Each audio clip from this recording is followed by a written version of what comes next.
കണ്ണപുരത്ത് ഡിവൈഎഫ്ഐയുടെ പ്രവർത്തകനായിരുന്ന 25 വയസ്സ് മാത്രം പ്രായമുള്ള റിജിത്തിനെ 2005 ഒക്ടോബർ 3-നാണ് മാരകമായി വെട്ടിപ്പരിക്കേൽപ്പിച്ച് കൊലപ്പെടുത്തുകയും ഒപ്പമുണ്ടായിരുന്ന 3 പേരെ മൃഗീയമായി പരിക്കേൽപ്പിക്കുകയും ചെയ്തു. ഒരാളെ കൊലപ്പെടുത്തുകയും 3 പേരെ പരിക്കേൽപ്പിക്കുകയും ചെയ്ത ഒരു സംഭവമായിരുന്നു അത്. അതിൽ പ്രതികളായ RSSകാരെ മുഴുവൻ കുറ്റക്കാരാണെന്ന് കോടതി കണ്ടെത്തിയിരിക്കുകയാണ്. ആ സമയത്ത് വ്യാപകമായ പ്രതിഷേധത്തിന് ഇടയാക്കിയ ഒരു കൊലയായിരുന്നു അത്. വൈകുന്നേരമായിരുന്നു സംഭവം. റിജിത്ത് വീട്ടിലേക്ക് പോവുകയായിരുന്നു. വീട്ടിൽ എത്തുന്നതിന് മുമ്പ് തന്നെ RSSൻ്റെ ക്രിമിനൽ സംഘം ഒറ്റ കുത്തിന് ഹൃദയ ഭിത്തി തകർത്തുകൊണ്ടുള്ള ഒരു കൊലപാതകമായിരുന്നു അത്. യഥാർത്ഥത്തിൽ ഒരു പ്രൊഫഷണൽ കൊലയാളി സംഘം ചെയ്ത അക്രമമായിരുന്നു അത്. ആശുപത്രിയിൽ എത്തിക്കാൻ കഴിഞ്ഞിട്ടില്ല. അതിനു മുമ്പ് തന്നെ കൊല നടന്നിരുന്നു. മാത്രമല്ല പരിക്ക് പറ്റിയവരുടെ പരിക്കും മാരകമാണ്. ശിക്ഷ എന്താണെന്ന് കോടതി പറഞ്ഞിട്ടില്ല. അത് 7-ാം തീയതി പറയുകയേ ഉള്ളൂ. പക്ഷേ 302-ാം വകുപ്പ് പ്രകാരവും 307-ാം വകുപ്പ് പ്രകാരവും അതോടൊപ്പം മാരകമായി പരിക്കേൽപ്പിച്ചതിന് ഇന്ത്യൻ ശിക്ഷാ നിയമത്തിലെ 324-ാം വകുപ്പ് പ്രകാരമുള്ള കുറ്റം പ്രതികൾക്ക് മേൽ കോടതി കണ്ടെത്തി കഴിഞ്ഞിട്ടുണ്ട്. അപ്പോൾ സ്വാഭാവികമായും ശിക്ഷ എന്തായിരിക്കുമെന്നുള്ളതിനെക്കുറിച്ച് ഈ ചെയ്ത കുറ്റത്തിൻ്റെ ഗൗരവമനുസരിച്ച് ചിന്തിക്കാവുന്നതേ ഉള്ളൂ. ഒരു കാര്യം വ്യക്തമാണ്, റിജിത്ത് അടക്കമുള്ള CPIM പ്രവർത്തകർക്കെതിരെ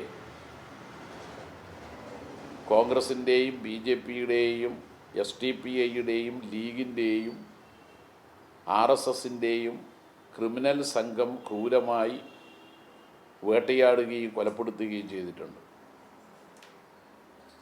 കണ്ണൂർ ജില്ലയിൽ മാത്രം 176 പേരെയാണ് എതിരാളികൾ കൊലപ്പെടുത്തിയത്.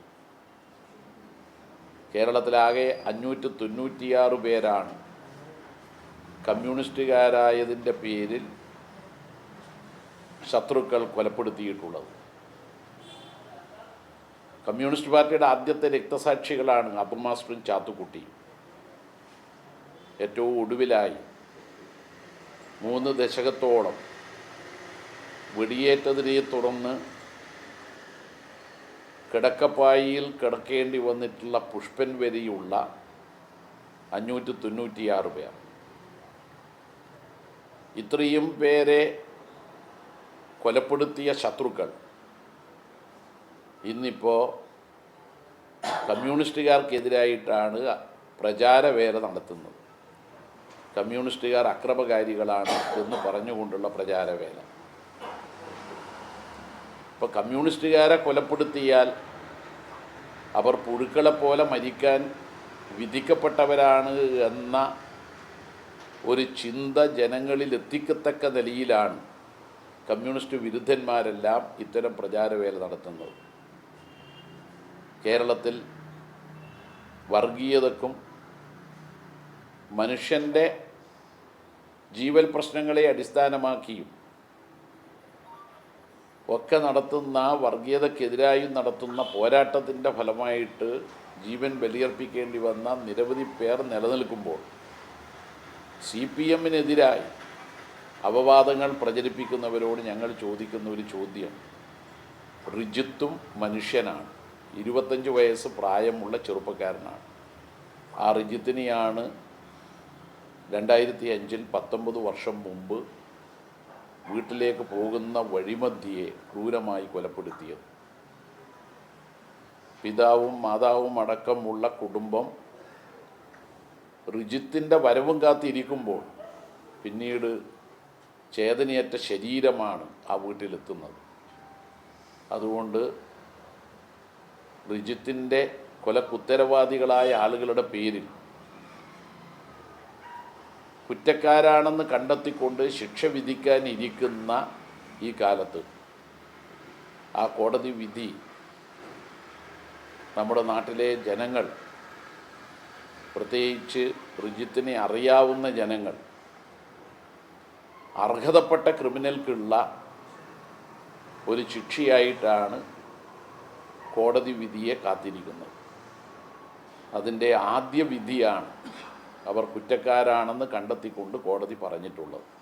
സഖാവ് കുഞ്ഞാലിയെ കൊലപ്പെടുത്തുന്നതിന് നേതൃത്വം കൊടുത്തത് കോൺഗ്രസിൻ്റെ സംസ്ഥാന നേതാവായിരുന്ന ആര്യാട് മുഹമ്മദാണ്.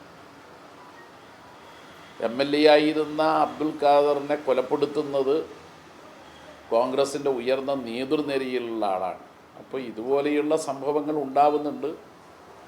ഒരാളെയും കൊലപ്പെടുത്താൻ പാടില്ല, ഒരാളെയും ആക്രമിക്കാൻ പാടില്ല. ഇതാണ് കമ്മ്യൂണിസ്റ്റുകാർ ഉയർത്തിപ്പിടിക്കുന്ന സന്ദേശം. കമ്മ്യൂണിസ്റ്റുകാരാണ് ഏറ്റവും കൂടുതൽ വേട്ടയാടപ്പെടുന്നത്, അതൊരു സത്യവുമാണ്.